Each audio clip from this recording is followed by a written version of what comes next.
Tonight, let us study about the method of our Buddha's practice of meditation.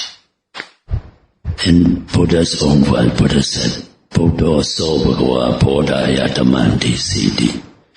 Meaning, he said, after practicing and realizing the true Dhamma, Buddha preached it to the people so that they may, like himself, practice and realize the Dhamma as much as they can.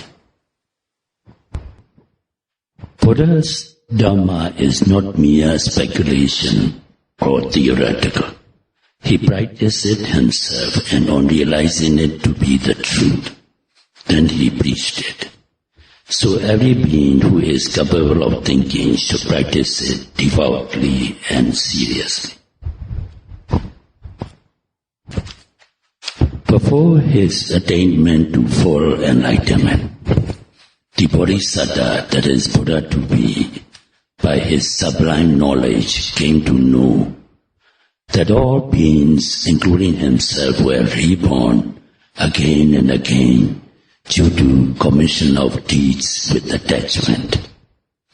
The Bodhisattva, by his divine eye, saw that beings after death were reborn in accordance with their deeds.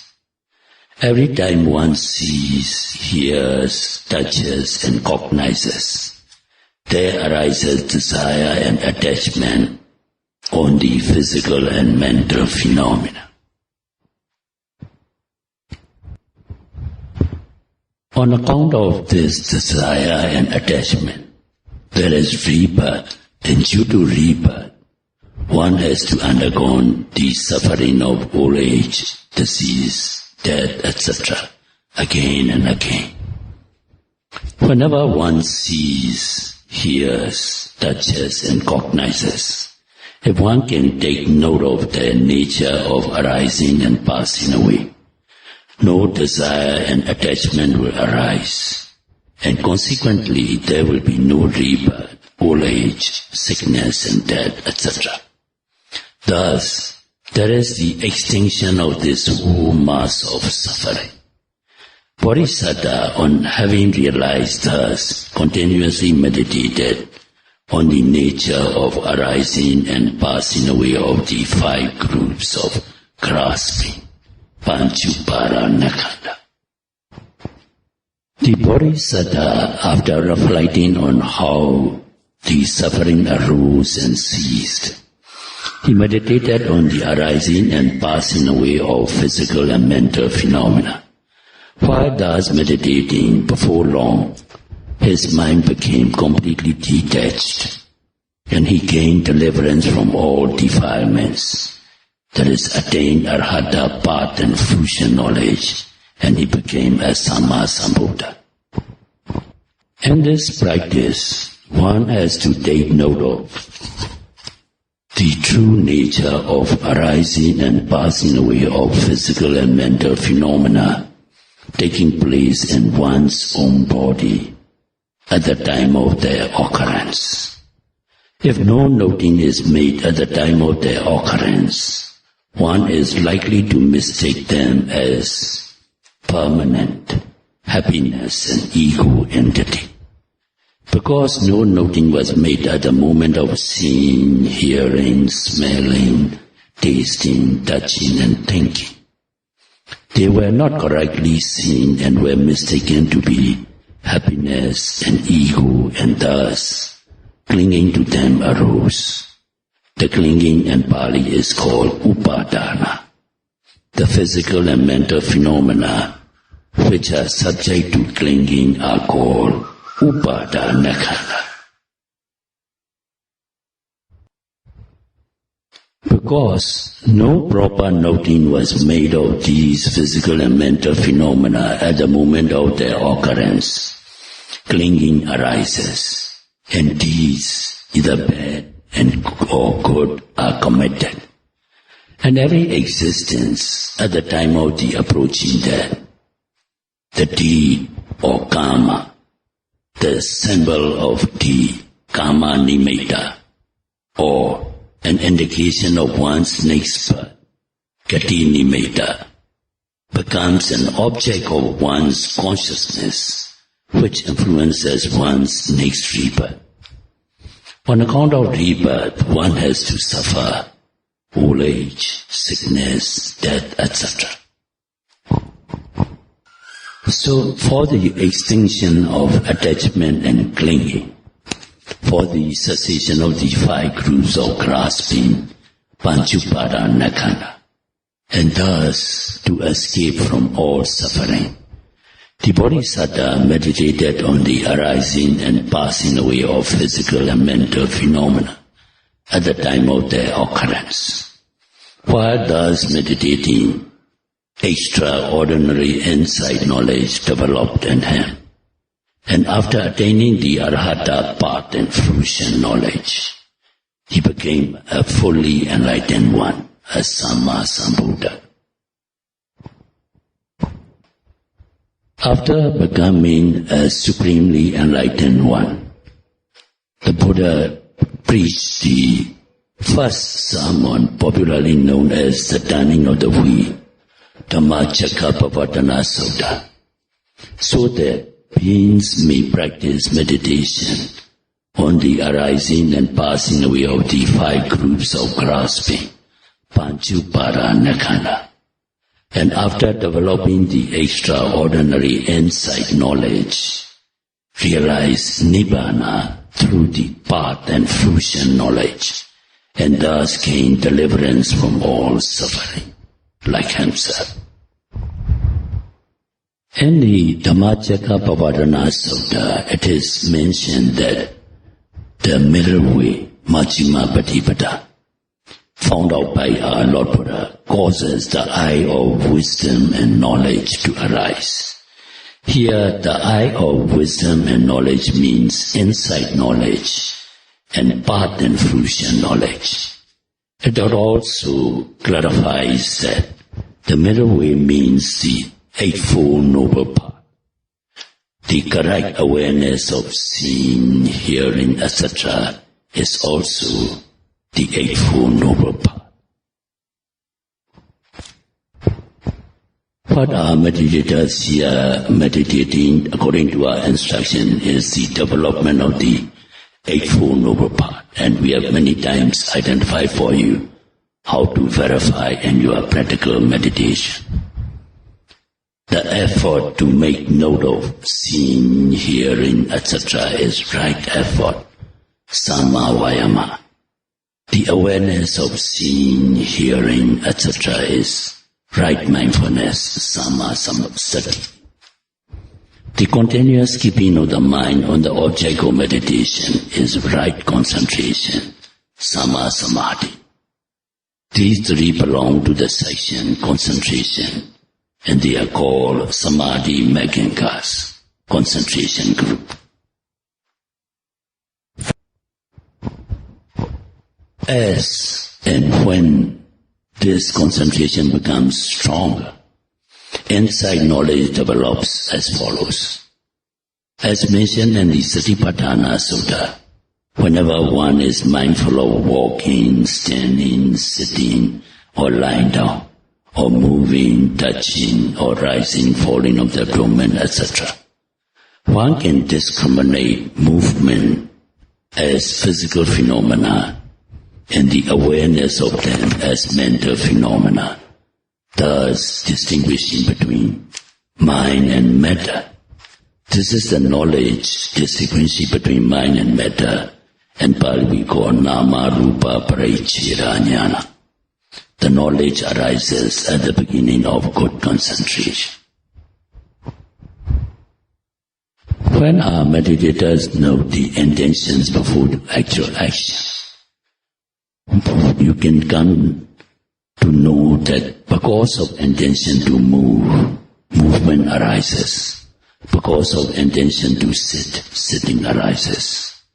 Because there is object to touch, touching sensation arises. Because there is something to take note of, noting arises. Because there is a will to take note, the noting takes place. This is understanding of the relationship between cause and effect.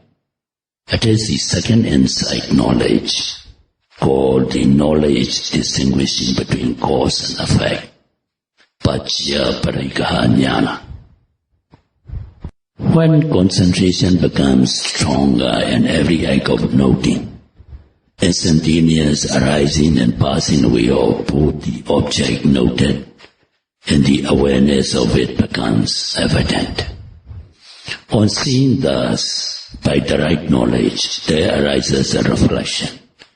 Things are neither permanent nor pleasurable, but unsatisfactory. Life is simply phenomena, and there is no ego or personal entity. This reflection arises from personal experiences. It is the knowledge of comprehension, Sammasana Jnana. It is also Vipassana Samadhi Meganga, meaning mundane right understanding.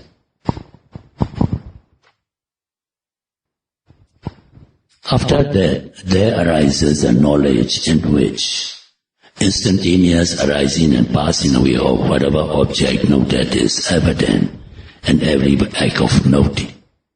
It is the knowledge of arising and passing away. In Pali we call Udaya Paya Jnana.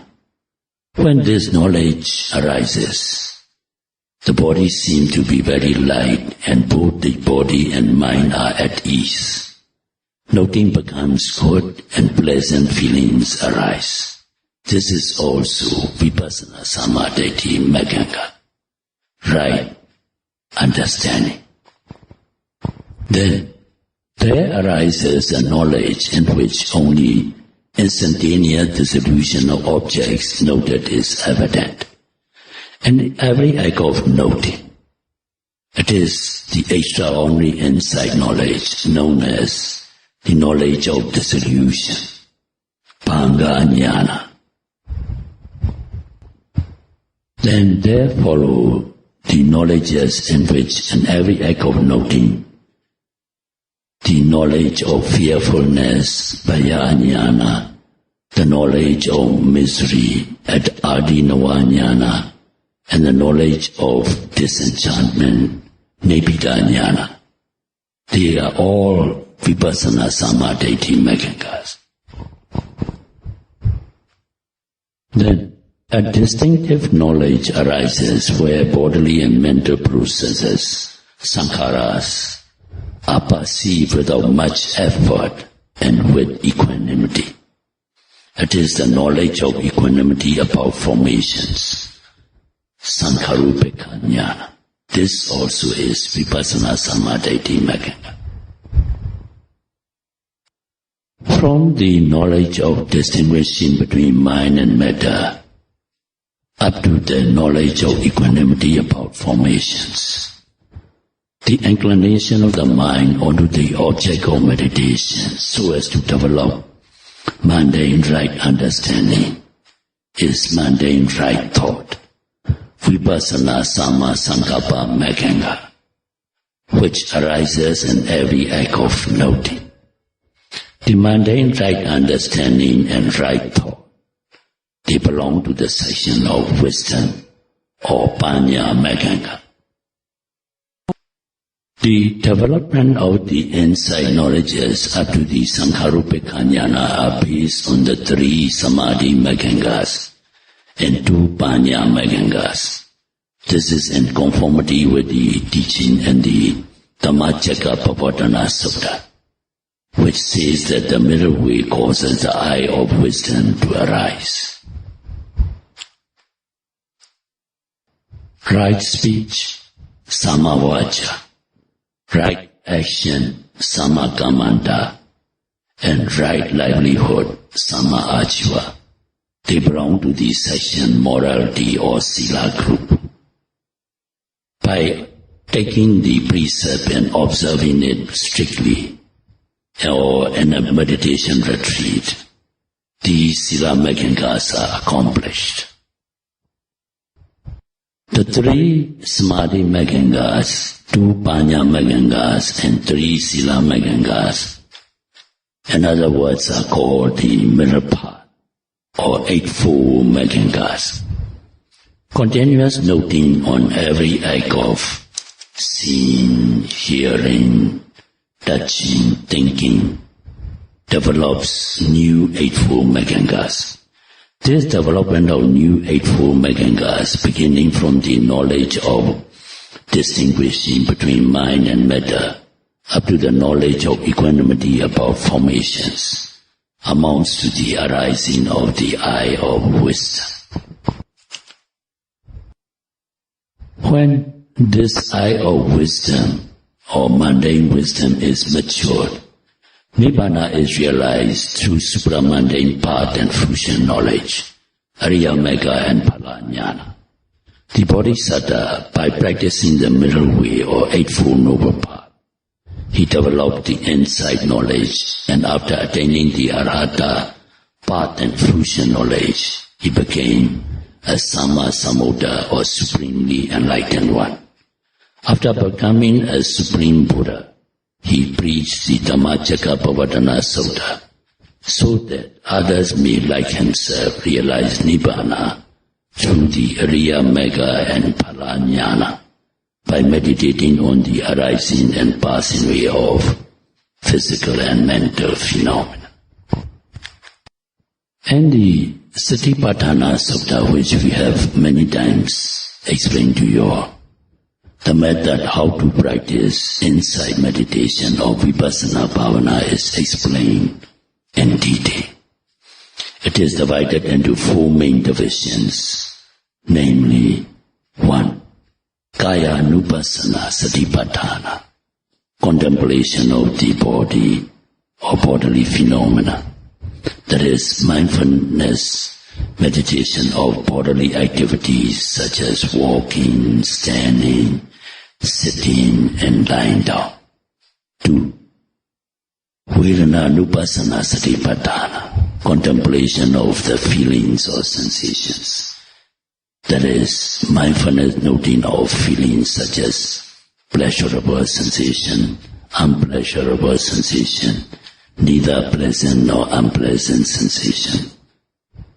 Then 3. Contemplation of the mind or Citta Nupassana Satipatthana, mindfulness meditation on thoughts such as thinking, reflecting, etc.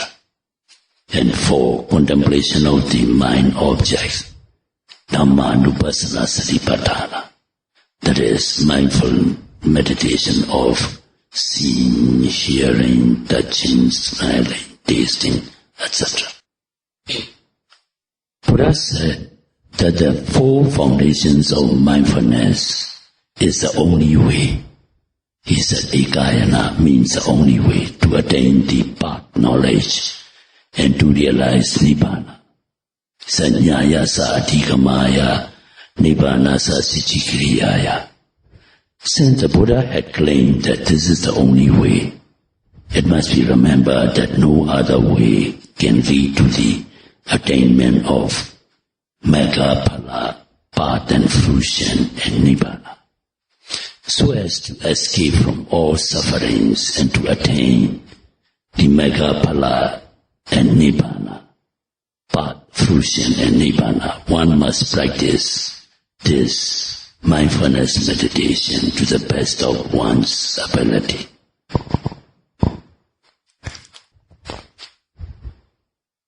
And noting sitting meditation, the rising, falling of the abdomen. Try to follow the rising movement from the beginning to the end, and the same with falling movement. The awareness of this movement by mindful noting amounts to knowing of the element of motion, vaya dhatu, and its ultimate reality. According to the Satipatthana Sutta, this is contemplation of the body or Kaya Nupassana. While thus noting the abdominal movement, if thought or reflection arises, take note of it. This is contemplation of the mind, Citta Nupassana Satipatthana. Then continue the noting of the primary object of the rising and falling of the abdominal movement. While noting it, if pain or other sensation like aches, numbness arises, take a note of it. This is contemplation of the feelings or sensations. Vedana-nupassana satipatthana. After noting that for some time, then go back to the noting of the rising and falling of the abdomen. If hearing arises, take note of it, then go back to the main object. If seeing arises, take note of it, then go back to main object. And this is contemplation of the mind object, Dhamma-nupassana satipatthana. By thus meditating, one is developing the good deed of insight meditation in accordance with the teaching of our Lord Buddha. While thus noting with the improvement of concentration, knowledge distinguishing between mind and matter, knowledge of cause and effect, knowledge of arising and passing away, knowledge of impermanency, unsatisfactoriness, and egolessness may arise, and Nibbana realized through path and fruition knowledge.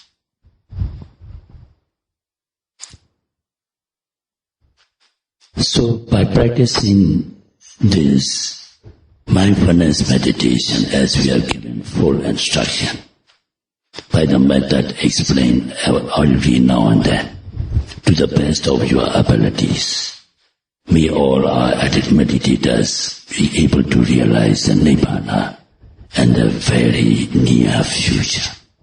Sadhu, sadhu, sadhu. Idami punya. Nibbanasa Pacayo Hotu Idami punya Yatinang Hotu Sukita Hontu Nyatayo Imano Punya Baga Sabha Satana Tema Sadhu, sadhu, sadhu. May you all be happy. May you all be healthy. May you all be free from suffering. May you all attain eternal peace or Nibbana in the shortest possible time. Sadhu, sadhu, sadhu.